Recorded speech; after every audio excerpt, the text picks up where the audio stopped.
This Parsha Podcast is dedicated by the Newman, Shapiro, Grossman, and Yudelson families in loving memory and leilui nishmas Baruch, Yochanan ben Rabbi Ephraim, Fischel, Dr. Bertram John Newman. Dr. Newman was a very special man. He was also a cardiologist and also a Torah scholar. He ran a busy medical practice and also gave a daily Torah class in his shul for over 2 decades. And his yahrzeit is this week. May his soul be elevated in heaven. I am so excited to be back in the Torch Center for another edition of the Parsha Podcast. I have a hard time sleeping now Monday nights because I know that come Tuesday, it's Parsha Podcast Day. It's like the day before a trip to Disneyland.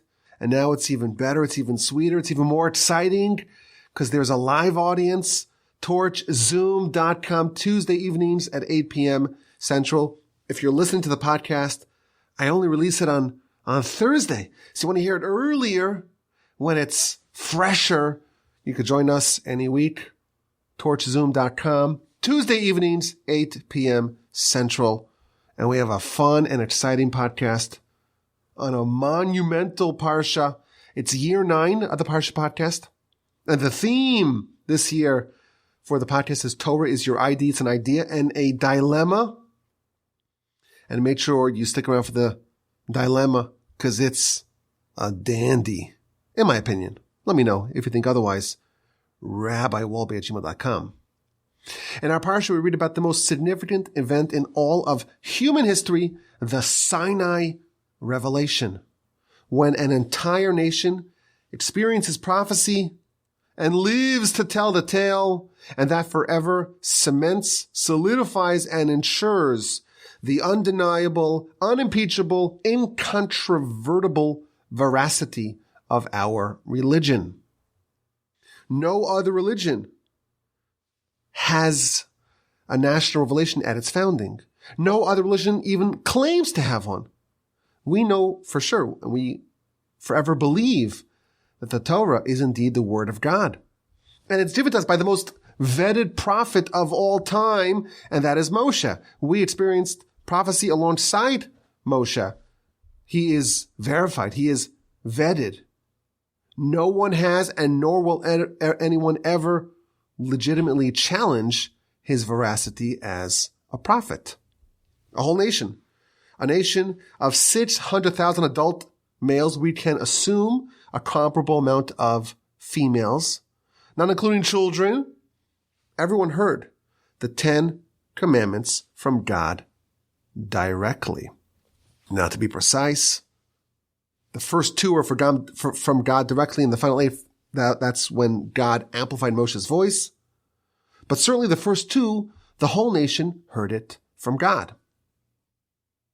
And the rest of the Torah, the details, so to speak, of this concentrated version of the will of God, it was given to us by Moshe. But after the Sinai revelation, everyone knows that Moshe is a legitimate prophet. We're not trusting his word. Millions of people vetted Moshe. And therefore we can be very confident that what he's telling us is indeed the word of God. In fact, in our Parsha, in the run-up to the Sinai revelation, God tells Moshe, behold, I will come to you. This is in 19:9. Behold, I will come to you in the thickness of the cloud. Ba'avur yishma'a ha'am b'dabri imach, so that the nation hears when I speak to you. The whole nation experiences prophecy. God talking to Moshe. They listen in. They tap the call. V'gam b'cha ya'aminu la'olam. And also in you they will forever believe. We forever believe Moshe. Why? Not because of the Exodus. Not because he struck the sea and it split. That's pretty cool, but someone may question it and say, I don't know how he did it, but that's some sort of advanced sorcery. We don't know how he brought us manna or emitted water from a rock. All those miracles can still be challenged. But the whole nation experienced prophecy. And that is an experience that leaves no room for doubt. We forever believe in Moshe because of the events of our Parsha. So, of course, this is the centerpiece of Parshas Yisro, the Sinai revelation, the preparations for it, the shuttle diplomacy where Moshe is going back and forth between God and the nation, discussing the terms, ironing out the terms of the Sinai covenant, and of course, the aftermath of, and the Ten Commandments themselves. That's the main part of the Parsha. But the Parsha begins with the arrival and the exploits and the advice and the departure of Moshe's father-in-law, the eponymous hero of our Parsha, Yisro, a man named Jethro. Now, who was Jethro? He is a most mysterious and enigmatic personality in the Torah. So he's Moshe's father-in-law. Moshe married his daughter Zipporah. He had 7 daughters. Impressive. He was the priest of Midian. And Moshe, you recall, ended up in Midian because when Moshe, growing up as a prince in Egypt, he went out to go check up on his brothers, and he sees an Egyptian man striking a Hebrew man, and he turned to the right and to the left, to and fro, and he saw there was no one there was no man. He struck the Egyptian and buried him in the sand. And the next day, some people snitched on Moshe, and they wanted to kill him, and he had to escape. And he escaped to Midian. And he goes to the well, and he sees a bunch of girls who are being harassed by shepherds. These are the daughters of Jethro. And he rescues them. And these girls go back to their father, Jethro, and he was surprised at how quickly they got back and says, well, what happened? An Egyptian man saved us. An Egyptian man, go get him. Don't leave him there. Maybe he could come, join us, and eat bread. He comes, he joins, he eats bread, and he marries Zipporah, the daughter of Jethro. So Jethro is significant, at least at that juncture in the story, because his daughter marries Moshe, and they have 2 sons. But there's a whole fascinating backstory of Jethro, and the fact that he has such a significant portion in this week's Parsha, especially the Parsha right before the Sinai revelation, it is very noteworthy. Jethro appears many places in the Torah, in Parsha Shmos, in our Parsha, in the book of Numbers. He's a very significant person, and there's a lot to learn from him. So let's maybe take the story of Jethro a bit deeper. Why were his daughters harassed? So Rashi, back in chapter 2 of Exodus, Rashi tells us that Jethro, he was the priest of Midian. He was the priest of Midian, which was an idolatrous place. And he repudiated idolatry. And he became persona non grata in Midian. He was unwelcome. He had been like the clergyman for all the pagans of Midian. And we discover in our parsha that he was a real expert in idolatry. He was a conscientiously of idolatry. He experimented with every single form of idolatry. But he came to the conclusion that it's all baloney. It's all malarkey. It's just fake. He became a believer in one God, all-powerful, almighty, omnipotent, omnipresent. He's like Abraham on some level, arrived at this truth while in a quagmire of idolatry.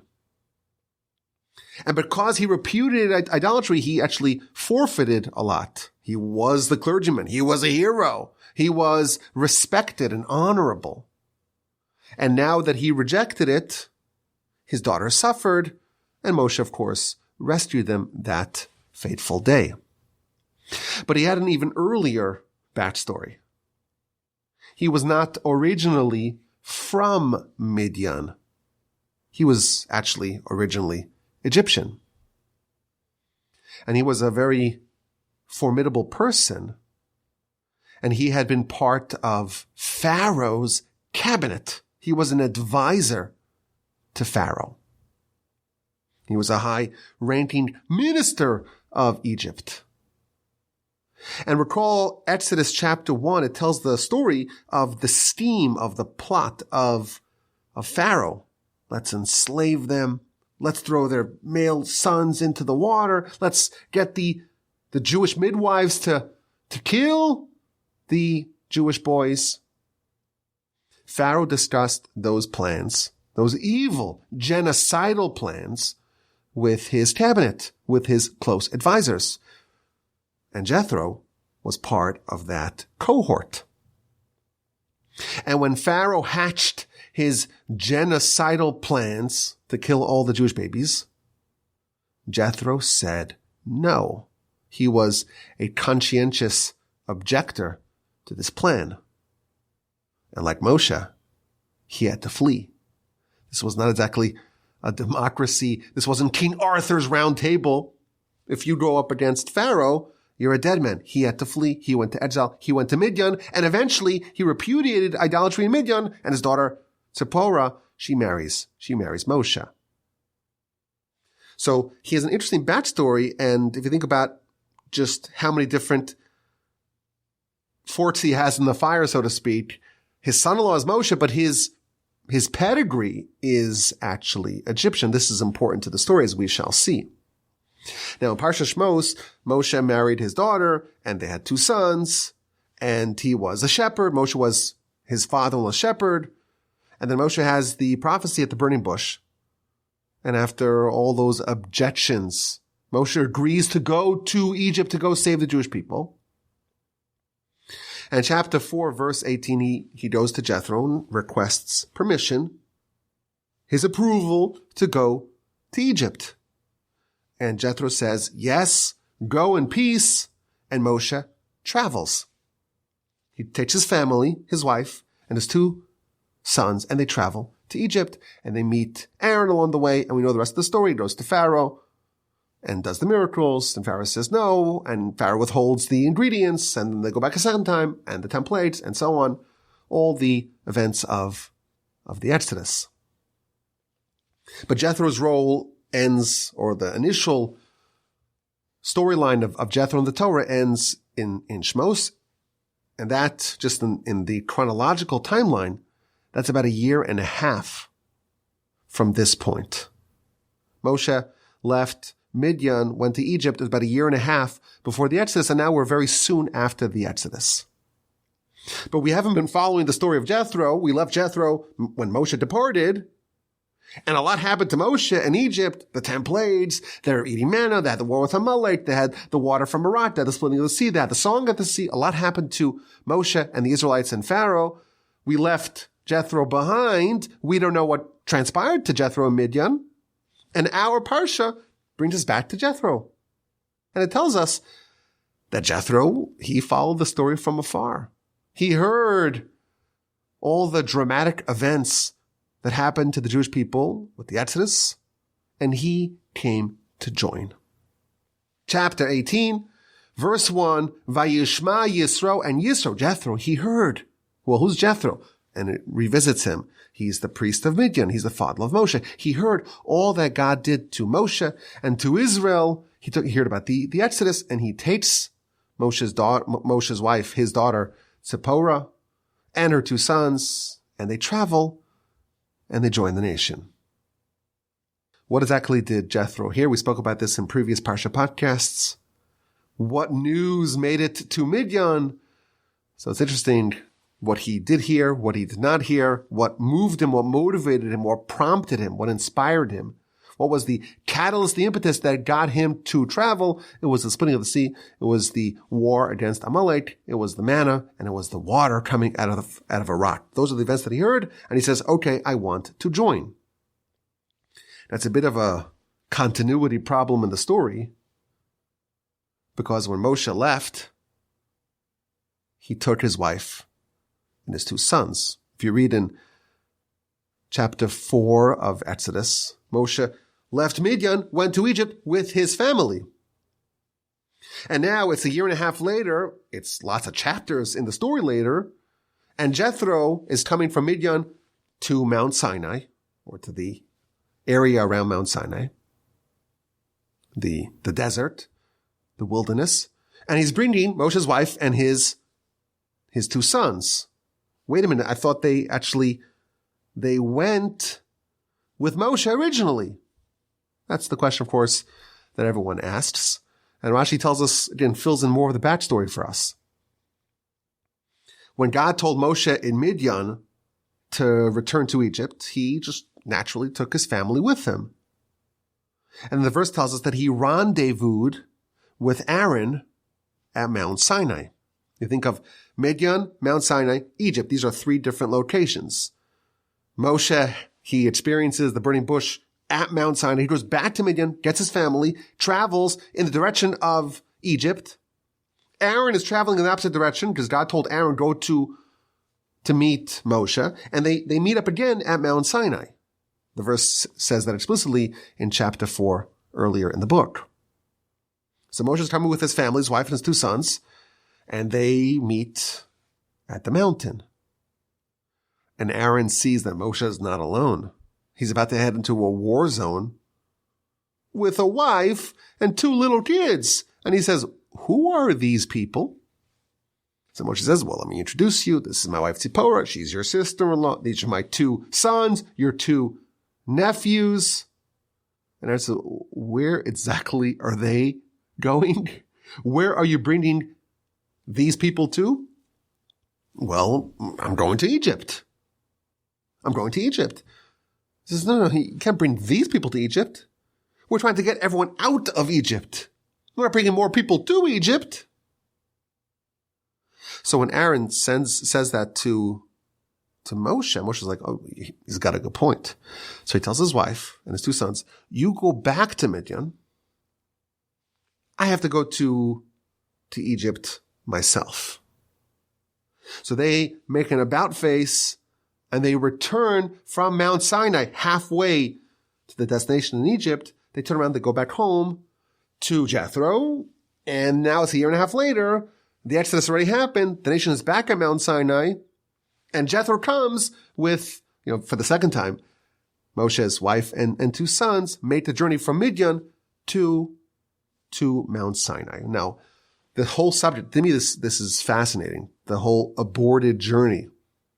Moshe's wife, Tzipporah, and his two sons, Gershom and Eliezer, they made this trip twice. Once they thought they were going to Egypt, and they got halfway, and Aaron says, no, you gotta go back home. They go back home. And now this is the second time they're retracing their steps. This time, not with their father Moshe, but with their grandfather, their maternal grandfather, Jethro. So I had a whole piece for the Parsha Podcast about this journey, this original journey that was not completed. There's got to be a secret. Like, why did it have to be that they undertook that journey only to be sent back home? And I punted. I said, this is too long. I don't want to go too long. I don't go overtime. Last time I got so animated, got so excited. I was just speaking for so long. I said, you know what? Let me take this incredible piece and we'll leave it for next year. Please God, the Almighty will give us good health and the ability and the fortitude and the wherewithal and the vitality to be able to have a Parsha Podcast next year as well. We'll talk about it. Don't worry about it. We're going to put that aside. It's in my 5786 notes. But let's go back to Jethro. Jethro comes. He has his daughter and his two grandsons, and they meet. And Moshe's so excited to see him, and he bows before him, and he kisses him, and they inquire on their well-being. He brings them inside, and he tells them the whole story. Now, Jethro already knew the story that he was told. That's the reason why he's here. He heard the stories, and now he comes to join the nation because of those stories. But Moshe is nevertheless regaling him with the stories again. Obviously, it's better to hear from the person himself, right? Moshe himself is repeating the story, and this moves Jethro. And the verse says that he was delighted. Vayichad Yisro. Jethro was delighted of all the goodness that God did to Israel. And he makes a declaration. Blessed is God who saved you from the hand of Egypt, from the hand of Pharaoh. Now I know, declares Jethro, that God is greater than all the gods, lowercase g. And he brings sacrifices and offerings, and Aaron and all the elders that come to break bread with the father of Moshe before God. So this is this wonderful reunion so nice to see you. They kiss and they hug, and he regales them with stories, and Jethro is so excited and he's so delighted and so moved, and he makes this declaration. He blesses God. The Talmud actually says that he was the first one to bless God. The nation sang, but they didn't bless God. Jethro did something significant. He was the first one to do it, and actually it's a disgrace to Moshe and the nation that they did not bless God. It was Jethro who did it first. Okay, that's another interesting thing to consider. He brings the sacrifices, and they celebrate. And now he knows for sure that all those other gods that he had experimented with, it was all not legitimate. Those gods are nothing compared to Almighty God, creator of heaven and earth. Now, the part of this that I want to focus on is the emotional reaction that Jethro had to hearing the stories of the Exodus from Moshe. Chapter 18, verse 9, Vayichad Yisro, and Jethro was Vayichad. What does the word mean, Vayichad? So Rashi gives us two interpretations. The word Vayichad can mean joy. The name Chedva, if you've heard that name before, means joy. Jethro was joyous. He was so happy. He was so delighted with the news, with hearing the story again from Moshe. That's the first interpretation that Rashi offers. And then he offers a second interpretation. The word Vayichad does not mean joy, perhaps. And the second interpretation means chidudim, ridges. What does that mean? Ridges. He got bumps in his skin. Ridges, bumps. What we call goosebumps. He got goosebumps. Because he was sad. He was sad hearing the stories. It's amazing. Rashi says two interpretations. The first interpretation, that he was happy. And the second interpretation, he was actually sad. He was sad because Egypt, which was the place where he grew up, this is his nationality, at least originally. He's hearing all about their downfall and their humiliation and all the terrible plagues that befell them. And he was a little sad. And the word Vayichad doesn't mean joy, it means actually sadness. Bumps, ridges, goosebumps. He was sad. And Rashi concludes, this teaches us a lesson that if someone converts, joins the Jewish people, you may think that, well, now they're one of us, so we can make jokes about, their previous nationality. I guess it was a thing. Even then, there were certain stereotypes to make fun about the Frenchmen and the British and the people. There's some stereotypes. I guess it was true then. And you may think, well, someone converts, well, they're one of us. So we could joke around about their previous nationality. No, you can't. Not for 10 generations. Even though they convert, they still have a little bit of an association and an affinity for their previous nationality. It still stings if you make fun of their previous people, their previous identity. So you got to wait not just for their lifetime, but their children's lifetime and their children's children's lifetime. You have to wait 10 generations before you know for sure that they're fully integrated into their new nation and they've said goodbye permanently to their original nation that they left, that they departed from. So what does Vayichad mean? Rashi says two interpretations. Either he was happy or he was sad. He had bumps, ridges of sadness. Jethro was Egyptian by birth. It still stung a bit to hear about the downfall of Egypt.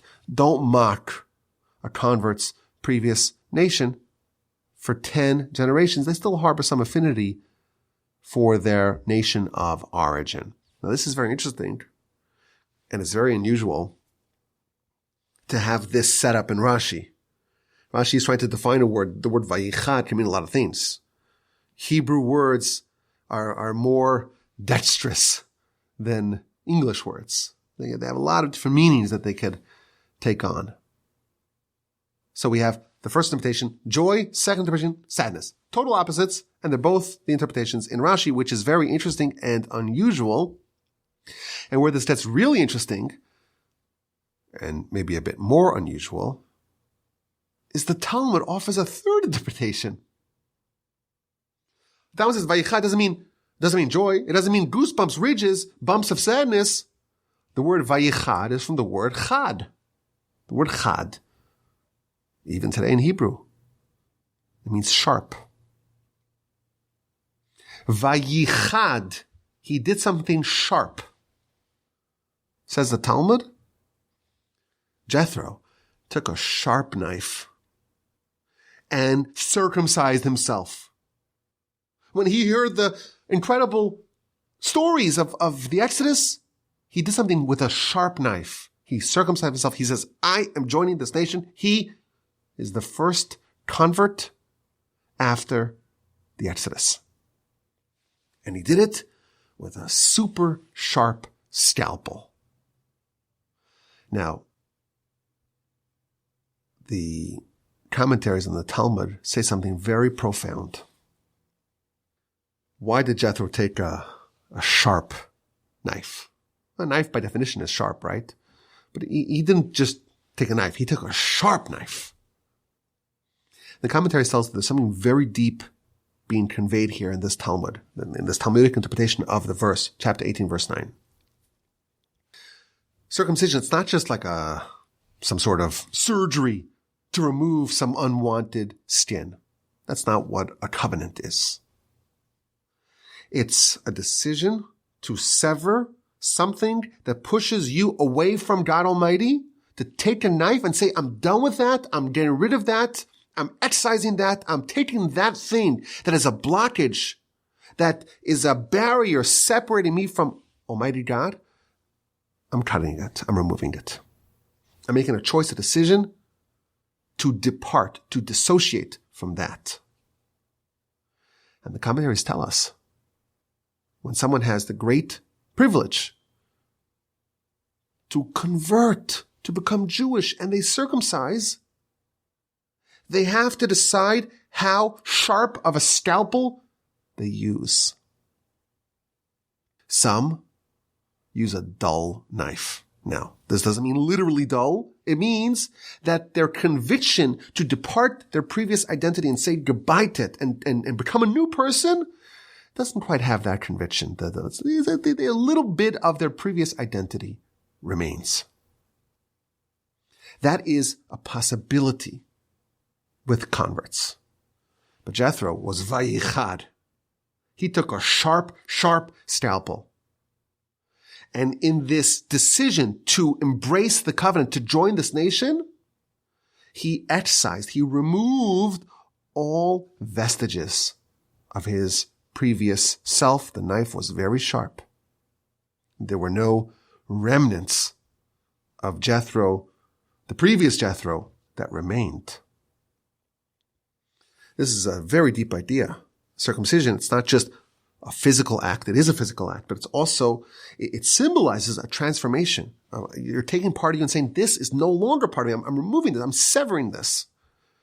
And you could use a dull knife, proverbial dull knife, that leaves some flecks of your previous self behind. It's not a full disassociation with your previous self. Not Jethro. Vayichad Jethro. Jethro took a very sharp knife. His transformation was total. He brought nothing of his past with him. That's what the Talmud says. Now, this I think adds another interesting layer to the whole discussion about what this word means. We had, Rashi says, well, happy, one interpretation. The word chadi means happy. One interpretation, chidudim, ridges, bumps. He was sad. And why was he sad? Because he brought some of his Egyptian affinity with him. He still felt bad about it. And the Talmud says, no. He used a sharp knife.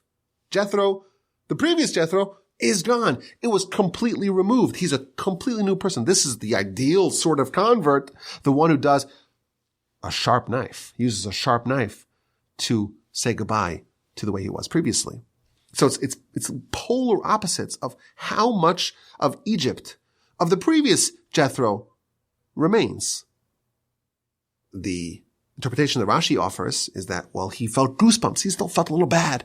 A little bit of his Egyptian identity was still present. And therefore, he got goosebumps of sadness. And don't make fun of someone for 10 generations, because it's hard to really get rid of who you think you are and your associations and your identity. It's really hard to filter all that out. Says a Talmud? No, Jethro, he's the model. He took a really sharp knife, not like others maybe who take a dull knife. So these interpretations are literally opposites. And maybe we could suggest a perspective here. You know, if you look at the book of Exodus holistically, or at least the last parsha, the previous parsha, Bo, B'Shalach, Yisro, you see a narrative of Exodus. We had the incredible miracles of the Exodus, the plagues, and they're leaving, and they're doing the paschal offering, and they actually leave, and the splitting of the sea, and the manna, and the water from a rock, and the war against Amalek. And they reach a crescendo, a climax, with the revelation at Sinai. And plopped in the middle of that, you have this arrival of Jethro. And he comes, and they chat, and they schmooze, and there's kisses, and there's sacrifices, and there's the breaking bread. And by the way, we didn't talk about his suggestion, right? He comes and says, well, it's not efficient. Moshe, you're the only judge, and you're adjudicating everyone from morning to night. Let's assign a different system, a hierarchical system. Leaders of 10, leaders of 50, leaders of 100, leaders of 1,000. Like, it's such an unnatural placement for this story. It's like sandwiched between the major events of the Exodus. There's this like little interlude, the Jethro interlude. Smack in the middle, we have this long extended narrative about Jethro, and Jethro leaves back to the Sinai revelation and the Ten Commandments and the prophecy and the miracles. I will tell you, this is a question that I heard from my grandfather. And in the newsletter I hope to send out this week, I have 8 different explanations as to why Jethro matters. What's the salience of Jethro? Like, why is he positioned here? Like, right before you read about the Sinai revelation, we get to Torah. We have this monumental experience. We have to learn something from Jethro first. Maybe we can suggest this is one of the interpretations. Spoiler alert. The nation is about to get the Torah. This Torah that's been in heaven from before the world was even created. The thing that's most similar to God, the knowledge, the unadulterated knowledge and will of God. And we have it. What does that do to us? It's designed to enable us to achieve radical change and transformation. It's a little factory. You go in one person and you emerge a totally different person. Circumcision is considered a covenant. It's called a covenant. Torah is called a covenant as well. It's 2 examples of the same thing. You're departing something and you're becoming more like God, and you're trying to express and display, manifest the crown of God in the world. Torah is about change. And the Torah gives us this whole story, this whole narrative. Study the story of Jethro. Spend some time with Jethro before we get to Sinai. Jethro is a story of change. And we see here, just in one word, 2 very radical descriptions of change. In one, Vayichad means goosebumps. Jethro is still an Egyptian. And he's sad, and he's despondent, and he's emotionally hurt by the downfall of Egypt. And that same exact word describes a very different sort of transformation. It was a sharp knife. It was a complete, clean cut from his previous self.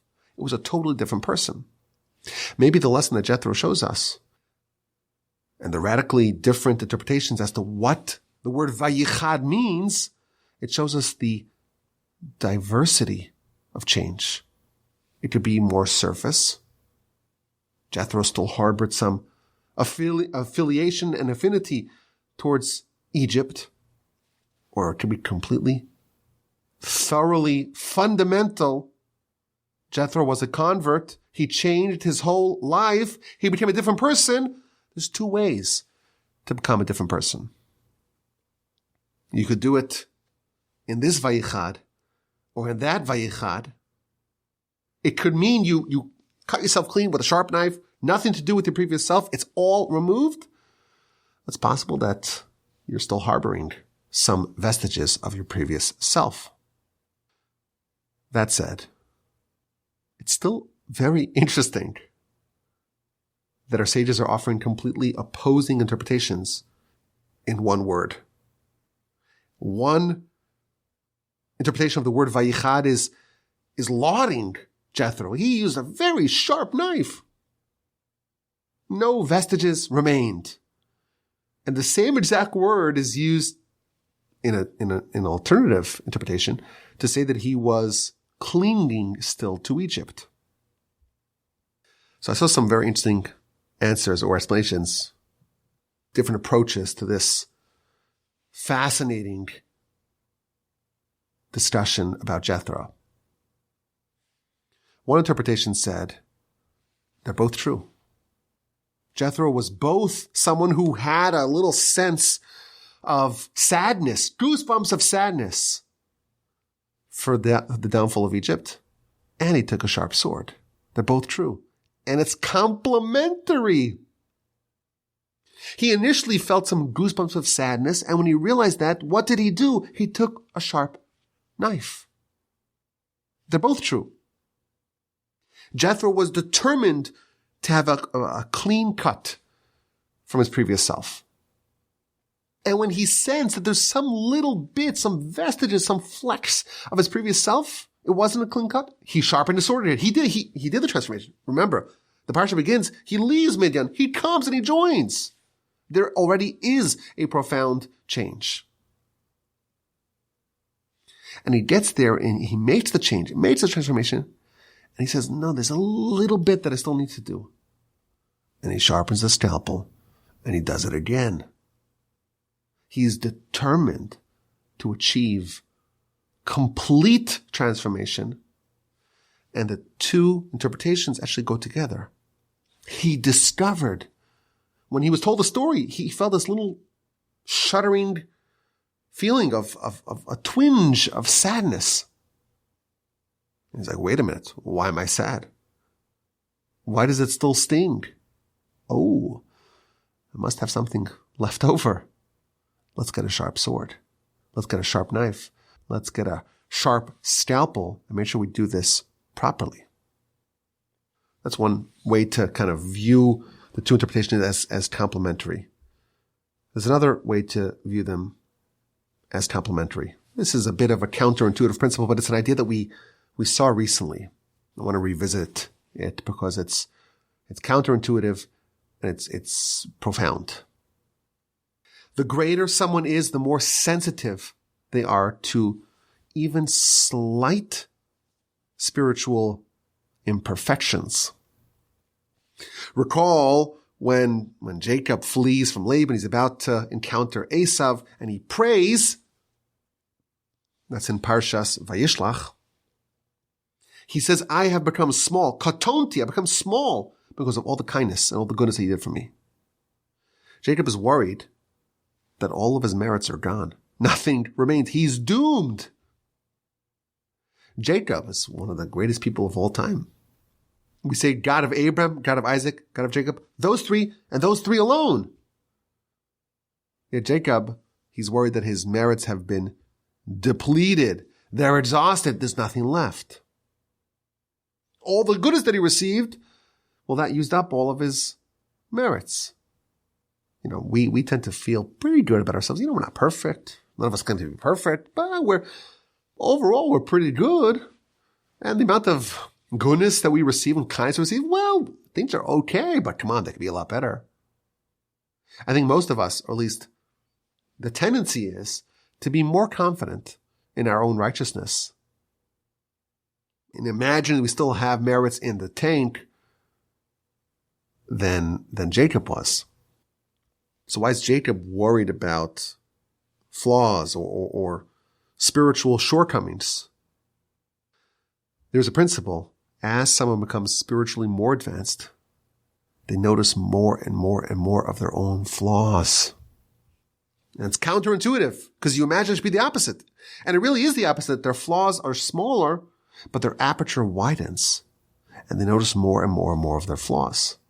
Jethro heard the miracles of the Exodus already once. He was in Midian. He heard about it, and that's why he came. And now, Moshe is telling the miracles a second time. He's hearing them a second time. This time it's from Moshe himself. Can you imagine what it would be like to hear the story of the Exodus from Moshe himself? Imagine how edifying that would be. How elevated Jethro became as a result of that. He became greater. What happens when you become greater? Your spiritual aperture broadens. You become more spiritually sensitive. And suddenly he notices, oh, wait a minute. Maybe there's a little bit of my previous self still here. When he was in Midian, he had already left Egypt, gone to Midian, repudiated all of idolatry, and he thought he was good. He's like, now I could join the nation. And he gets there and he becomes more elevated. And he's like, well, I can't. I still have something left behind. Previously, his aperture was not broad enough to notice something as fine, as subtle, as those little vestiges of Egypthood that remained behind. But Jethro's been elevated, and he noticed the more fine and more subtle aspects of Egypt that are now visible to him. I mean, you notice he has these slight goosebumps. He doesn't say it. He doesn't think it. It's like this emotional attachment that he still has on some very delicate level to Egypt. So the question was, Rashi offers two interpretations.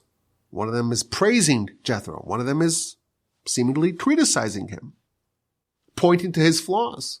And Talmud says, well, he used a very sharp knife. It's a praise. He has goosebumps. Well, that's a shortcoming. No. They're both praises.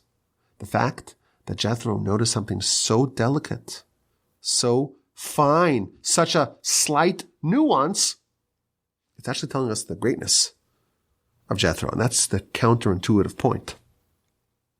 Previously, Jethro was convinced that he had completely departed from Egypt.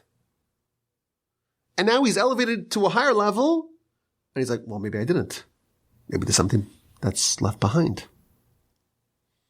This is the principle that the Talmud tells us, that the greater a person is, the greater their Yetzer Hara is. The Talmud seems to be the opposite, right? You become greater, you're minimizing, you're mitigating, you're defeating your Yetzer Hara. So it should be you get greater. Well, the Yetzer Hara gets smaller and smaller and smaller. That's the way it should be. But it's the opposite. Kol hagadol mechaveru. Whoever's greater than their fellow has a greater Yetzer Hara. Jethro became greater. He's more spiritually sensitive, and suddenly he notices all these flaws that he has. He didn't know about it previously. And all these areas you got to work on. All these problems that suddenly creep up. I think it's a very deep and fine idea and very counterintuitive. Someone who's more righteous actually may think that they're less righteous because they're operating on a completely different level. This fits in with what we talked about with Jacob. Remember, a few months ago, I guess it already is. He was criticized for not availing his daughter Dinah to Esav. And we're like, wait, is that a mistake? Isn't that the right thing to do? And we talked about how whenever someone gets to a higher level, the judgment broadens, and the more subtle things now are held against them. As someone levels up, their aperture widens, and the more intense and scrutinizing the judgment is. And it could be interpreted as a sign of their own weakness. It's actually a sign of their strength.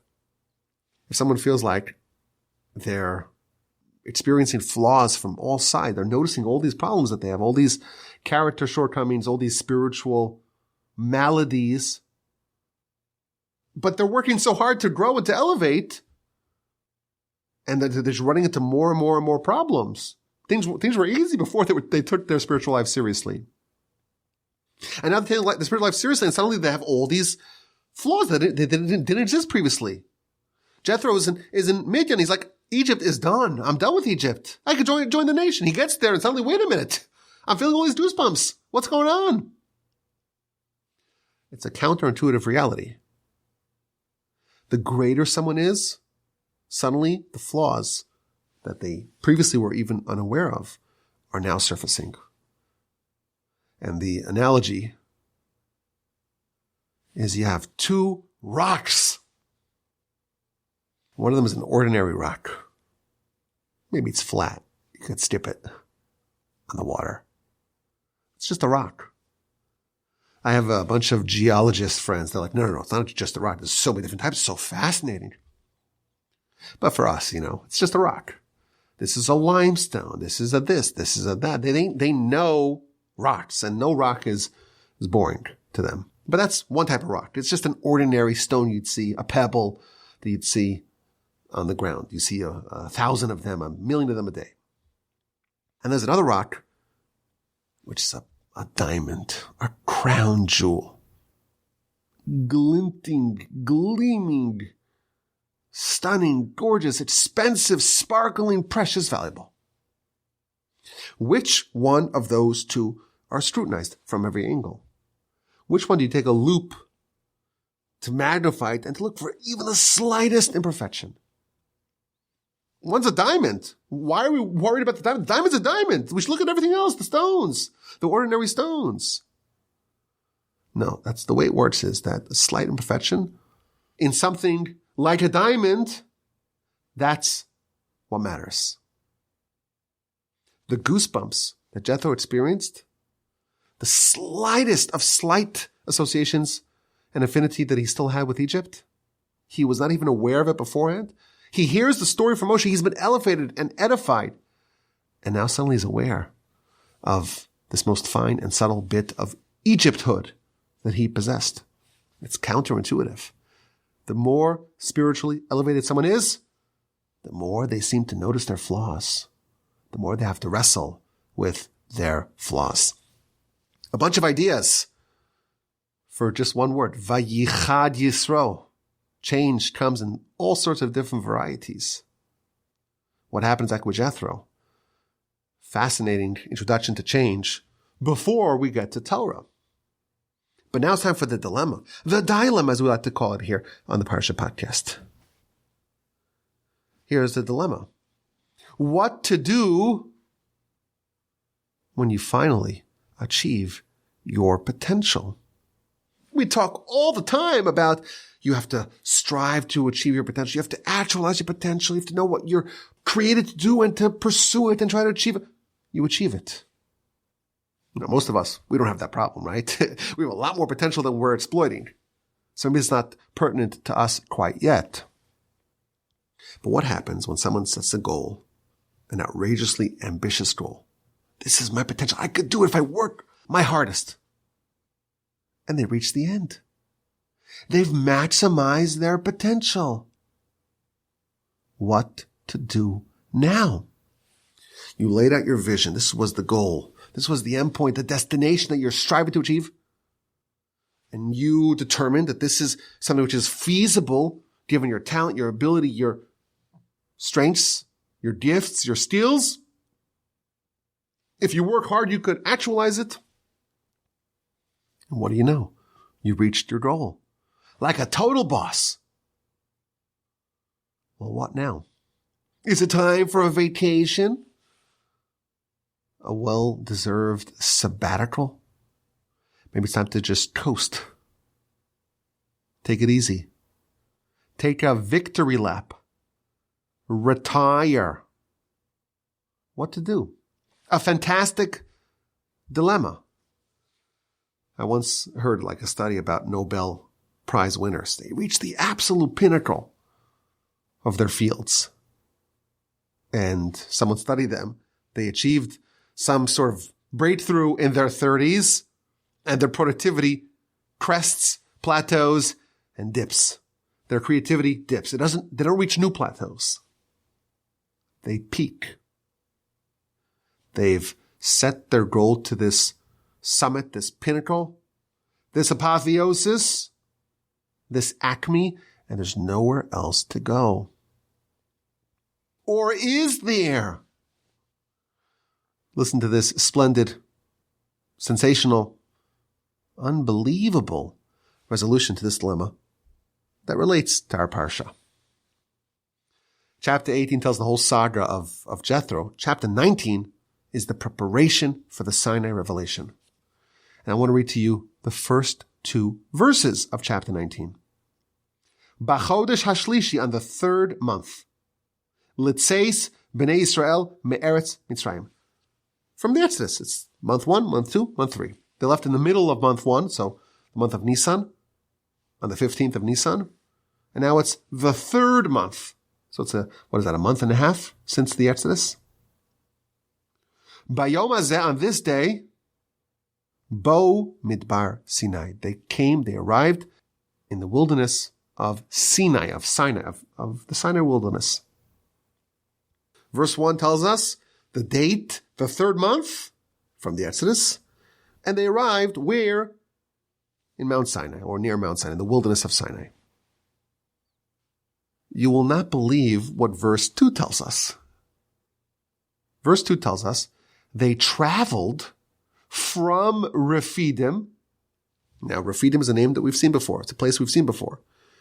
The war against Amalek, which happened in last week's Parsha, at the end of Parshas Beshalach, it happened in a place called Rephidim. That's where Moshe hit the rock, in Rephidim.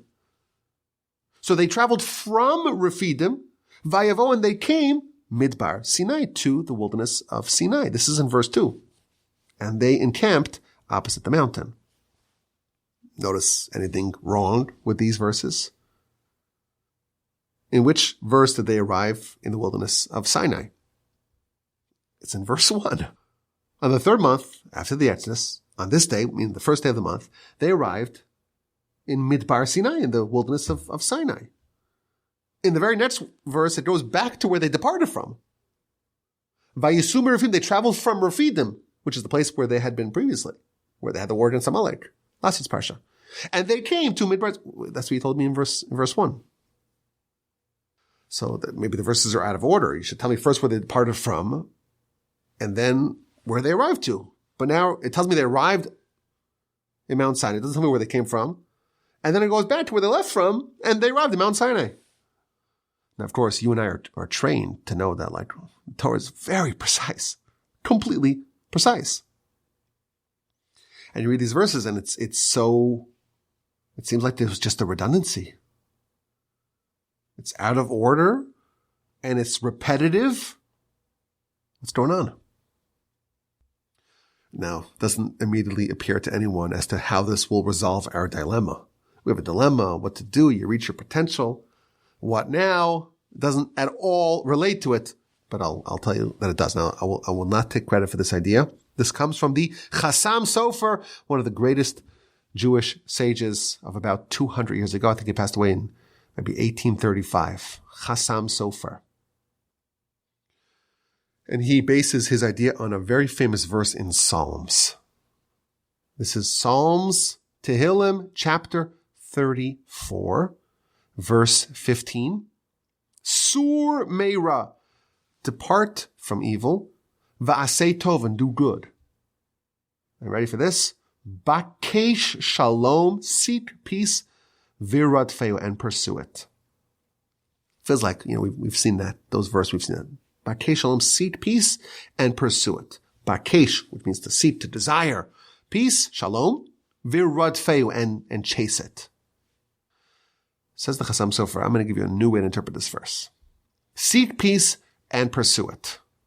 The word radfehu does not mean pursue it. It means literally chase it.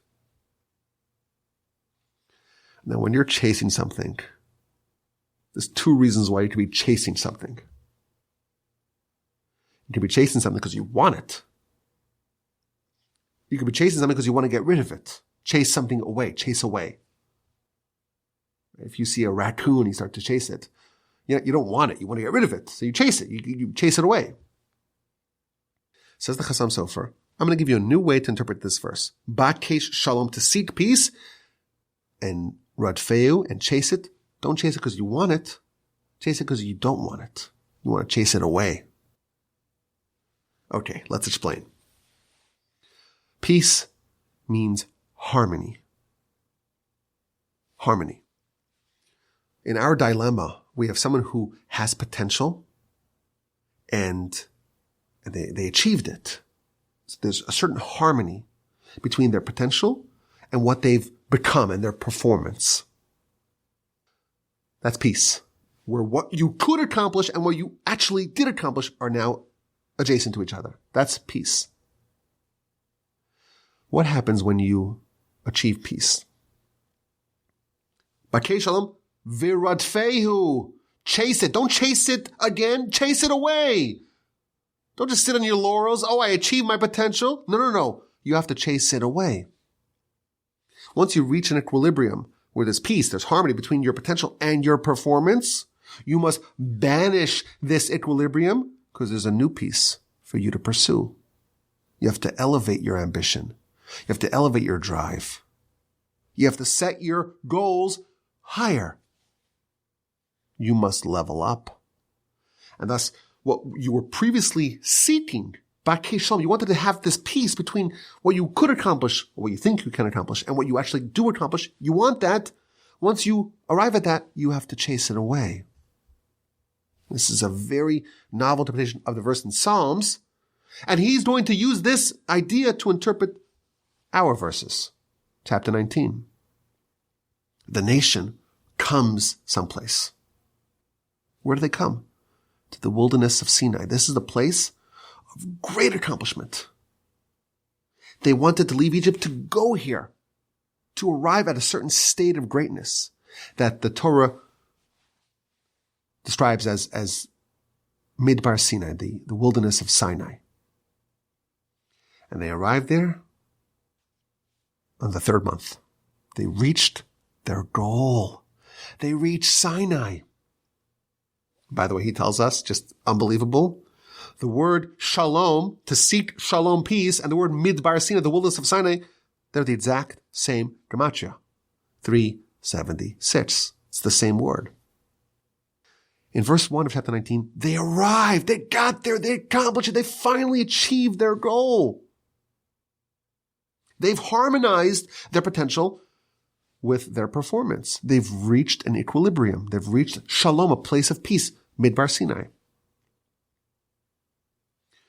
The very next verse, they're departing. Where are they departing from? So they're departing from a place called Refidim. The word Refidim, the Talmud tells us, it means weakness. Rashi actually says it. The word Refidim means weakness. They were attacked by Amalek and Refidim because that was a place of weakness, of diminishment. In verse 1, they reached a pinnacle that's a place of peace, a place of equilibrium. In verse 2, that same place where they were, they're departing from it. And they're not calling it Midbar Sinai anymore. Their goal has moved. They moved the goalpost. Now that place where they arrived yesterday and they had set their sights at, that was the goal that they were driving at. In the very next verse, it's Refidim, it's a place of weakness. They've banished it. No longer is that a pinnacle to celebrate. They've now set their sight on their next place, the next desirous destination, the next Midbar Sinai, the next place of shalom, the next place of harmony. They reached the peak in verse 1. In verse 2, they said that peak is a place of diminishment. This is now the first rung of the next ladder. It's time to try to arrive at the next peak. What was yesterday's place of peace, Midbar Sinai, the place of accomplishing and harmonizing the potential, is today's Refidim. So what's the answer to our dilemma? This is the Torah's answer. You reach the peak. It's time to raise the bar. You set yourself an outrageous goal, and you did it. You pulled it off. Congratulations. Celebrate for one verse. The very next verse, that place that you arrived at, is where you need to depart from, because that's step 1 of the next goal. It's time to set out to the next outrageous goal, the next place of peace. Yesterday's goal, what you were hoping to achieve yesterday, is today's weakness. It's child's play. And when you reach the next goal, it too becomes child's play, and so on. That is the Torah's answer to our dilemma. You reach a goal, you accomplish it, you celebrate for a little bit, one verse, move on. Now that place is a place of weakness. And this is what the Torah wants of us. Outrageous accomplishment, peace, and right away, you chasing it away, banishing it. Let's move on to the next goal. That's child's play. That's refudium. It's a place of weakness now. Level up, level up, level up, and never stop. And by the way, you're like, oh, that sounds exhausting. I could do that maybe for 70, 80, 90 years. But thank God I'll finally be able to retire in the grave. No, the Talmud tells us in the book of Baruch, on the very end of the book of Baruch 64a, the very last page, Torah sages, Talmid Chachamim, they have no rest, not in this world and not in the next world. My grandfather, blessed memory, used to say, he would interpret this, teaching the Talmud, someone dies, and they have been someone who has sought peace and chased it away, sought peace and chased it away, sought peace and chased it away, never relaxing. In this world, they get new goals to achieve in the world to come. New levels of greatness, new exciting pursuits, new outrageous goals of equilibrium, followed by more outrageous goals of equilibrium. You're leveling up in this world and in the world to come. And I want to maybe just suggest this is maybe also a fine introduction to the revelation at Sinai. The nation's about to get the nuclear fuel to do this. We're about to get the Torah. This is the most fitting place to tell us this message. You have an unlimited source of power. And your mind can only make a certain goal because that sounds so outrageous to you. But maybe you could just get there. You could twist yourself. You could push yourself. You could squeeze out every bit of potential and you could arrive at that goal. You get there? No. This is refudium. This is easy. Move on to the next goal because really it's unlimited. And the ultimate objective is to keep on leveling up, level after level. Refudium followed by Midbar Sinai, refudium followed by Midbar Sinai, and so on forever in this world and in the next. It's exciting. You don't want to get bored. Just cruise control. You retire, bring it to entropy. Is that what we want? No. We want to pursue outrageous goals and hit them and then set our sights way, way higher. What a fantastic Parsha. What a fantastic Parsha podcast. If you don't like it, I don't know what I could do. This is like the best I could do. From the Torch Center in Houston, Texas. You don't like it? Send me an email. Rabbi, what would you come and say? Rabbi, you missed it. You got something wrong. There's a problem. I like it or I dislike it. We appreciate all sorts of feedback and commentary and questions and insights and observations. Rabbi, whatwould.com. Have a fantastic day. A splendid rest of your week and a sensational, revolutionary Shabbos upcoming. It's the Shabbos of revolutions, of revelations as well. We have revelations at Sinai. We read about it. If the nation experienced Sinai, and this is Parsha, when we read it, this upcoming Shabbos, we too can have a leveling up, a revelation of our own. Please, God, we'll talk again next week. Parshas Mishpatim, with the help of the Almighty. Again, the email address is rabbiwalby@gmail.com.